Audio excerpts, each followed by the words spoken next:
আজকের ভিডিওতে আমরা দেখব কিভাবে একটা ডিসকাশন এসের প্ল্যানিং করতে হয়।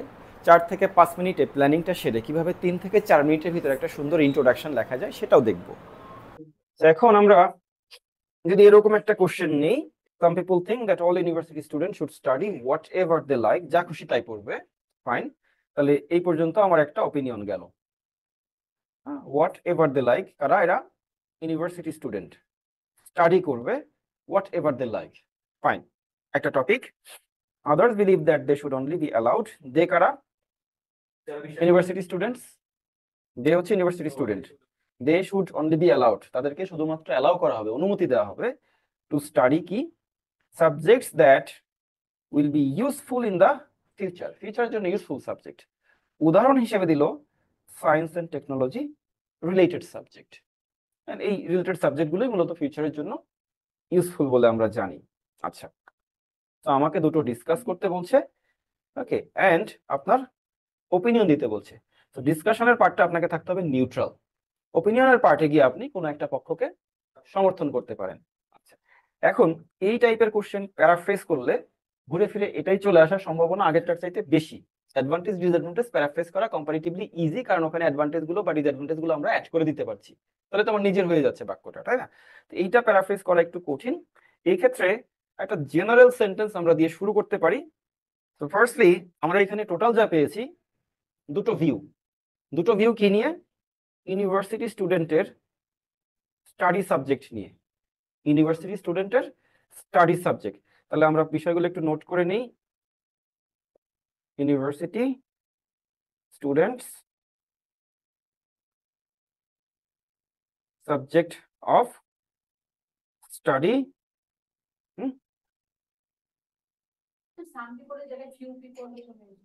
Two opinions. আমি আর ওইদিকে যাবো না, আমি লিখছি এখন, এটা দেখেন এখানে focus, two opinions.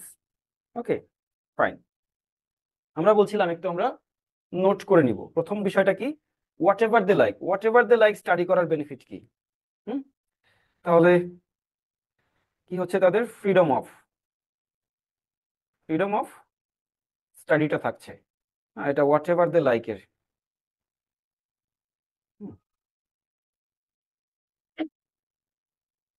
Freedom of study থাকছে। আর কি থাকে? এনজয় করতে পারবে। হুম, গোল সেট করাটা ইজি হবে তাদের এই অনুযায়ী। হ্যাঁ, সেটিং পার্সোনাল গোল। ওকে, এগুলো আসলে আমার অ্যাডভান্টেজে আসছে, রাইট? আচ্ছা, ডিসঅ্যাডভান্টেজ কি থাকছে এখানে?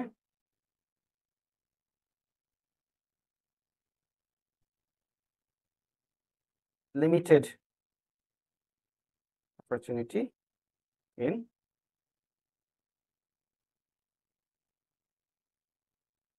সায়েন্স টেক, সায়েন্স টেক ফিল্ডে তাদের অপরচুনিটিটা লিমিটেড। ওকে, ফাইন। আমরা পরের টপিকে যাব, এটা হচ্ছে সায়েন্স টেক পড়ার। Specific subject. সায়েন্স টেক পড়ার হচ্ছে অ্যাডভান্টেজ। কি অ্যাডভান্টেজ?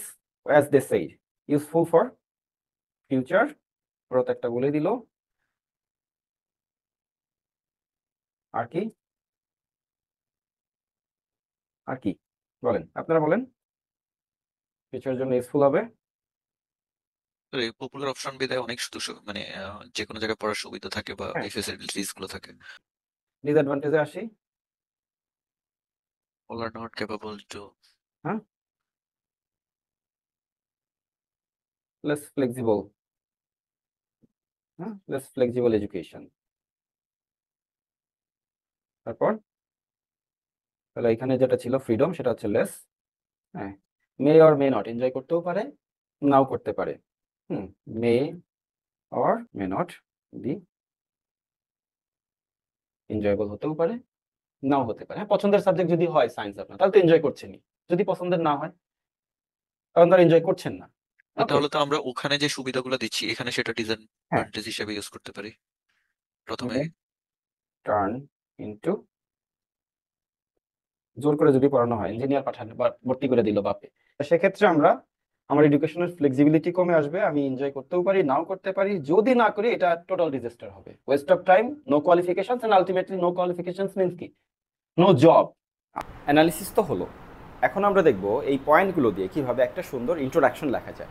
আচ্ছা, এই নোট করার জন্য 5 মিনিট, ইন্ট্রো লেখার জন্য 3 মিনিট, ইনাফ। নোট হয়ে গেলে ইন্ট্রো লিখতে সময় লাগবে না তো। হ্যাঁ, জাস্ট 40 মিনিট বলে, বাট আপনারা ম্যাক্সিমাম ব্যয় করবেন 35 মিনিট। 30 মিনিটে লেখা শেষ করবেন, 5 মিনিট লাগবে আপনার রিভিশন নিতে। ঠিক আছে, তো মূলত এই শুরুতে 5 মিনিট নেবেন বিষয়টা প্ল্যান করতে। এই 5 মিনিটের জায়গায় যদি 7 মিনিট, 8 মিনিট, 10 মিনিটও লাগে, ফাইন। এই প্ল্যানিংটা খুব জরুরি, গোটা এসেটা লিখতে সময় কমে আসবে তখন। ঠিক আছে, এটা হয়ে গেলে দেখবেন যে গোটা এসে 20-25 মিনিটে নামাই ফেলতে পারবেন। আমরা এখানে একটা কমন সেন্টেন্স প্যাটার্ন ইউজ করতে পারি, সেটা হচ্ছে, এটা বেসিক্যালি ডিসকাশন এসেতে প্রযোজ্য, যে দেয়ার আর টু কনফ্লিক্টিং, বলতে পারি, opinions on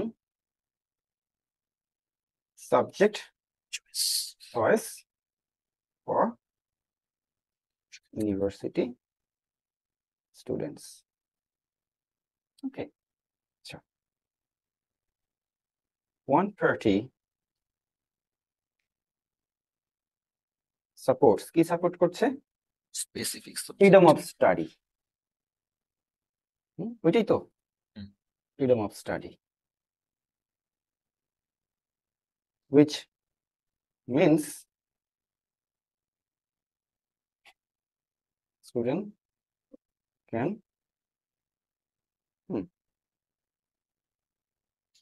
pick subject. any subjects and set their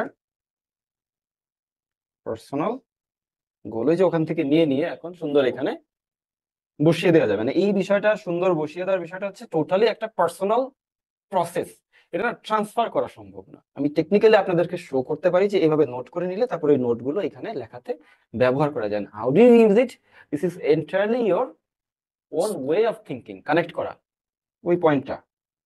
this may mean limited opportunity in science and in science tech field, science tech ফিল্ডে লিমিটেড অপরচুনিটি মিন করতে পারে।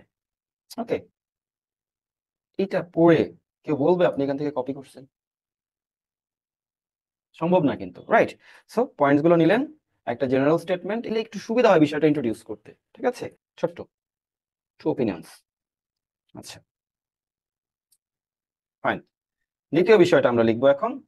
দ্বিতীয় বিষয়টা ছিল যে তারা সায়েন্স এন্ড টেকনোলজি রিলেটেড পড়বে, এটা তাদের ফিউচারের জন্য ভালো হবে। তাহলে এটা আমার আসবে কি দিয়ে? হাউএভার, হাউএভার কি, আদার্স কি বিশ্বাস করে, believe, B E L I, believe science tech related subjects should be mandatory for all। একই তো, only be allowed মানে কি, বাধ্যতামূলক শুধু এটাই পড়বে। ওকে, mandatory for all for a bright future। তাহলে but this may লিখি less flexibility blah blah blah, less flexibility in, তা বসাইতে হবে আপনাকে, এডুকেশন, হ্যাঁ, may or may not be enjoyable। ওকে, এটা বাদ দেই, বাক্যে বসানো যাচ্ছে না। Exactly, this may bring less flexibility and also turn into a disaster। আমার যে সব পয়েন্ট দিতে হবে তা তো না, যেটা বসাইতে পারবো না গ্রামারে সেটা থাক, হাতে থাক। বডি প্যারাগ্রাফে লেখার সময় চেষ্টা করবো ওইটা নিয়ে একটা দুইটা লাইন লিখতে। ফাইন, এমনিতে আপনি যতগুলো পয়েন্ট লিখবেন, বডি প্যারাগ্রাফে গিয়ে দেখবেন যে না ওই পয়েন্ট নিয়ে কি লিখতে চাইছিলেন আর মনে নাই। ইউ হ্যাভ টু রিথিঙ্ক, নতুন করে চিন্তা করতে হয় তখন। এখন যদি আমি এখানে ওপিনিয়ন নাও দিই, এটা কিন্তু অলরেডি একটা গুড সাইজ ইন্ট্রোডাকশন হয়ে গেছে না? আপনি ওপিনিয়নটা গিয়ে একদম শেষে অ্যাড করে দিলেন। আর ইন্ট্রো বড় হলে একটু অসামঞ্জস্যপূর্ণ লাগে, বডি প্যারাগ্রাফের চাইতে ইন্ট্রোডাকশন বড় হওয়া উচিত না। This is it. ফরম্যাট মুখস্থ করে রাইটিংয়ে খুব বেশি মার্কস পাওয়া যায় না। সো নিজে নিজে রাইটিং শিখতে গেলে আপনার প্রয়োজন একটা পরিপূর্ণ গাইডলাইন। তার জন্য আমাদের ভিডিওগুলো প্রতিনিয়ত ফলো করতে পারেন। এই ভিডিওগুলোতে আমরা চেষ্টা করব রাইটিংয়ের প্রত্যেকটা টপিক একজন স্টুডেন্ট কীভাবে নিজে গুছিয়ে লিখতে পারে সেগুলো স্টেপ বাই স্টেপ দেখিয়ে দেওয়ার।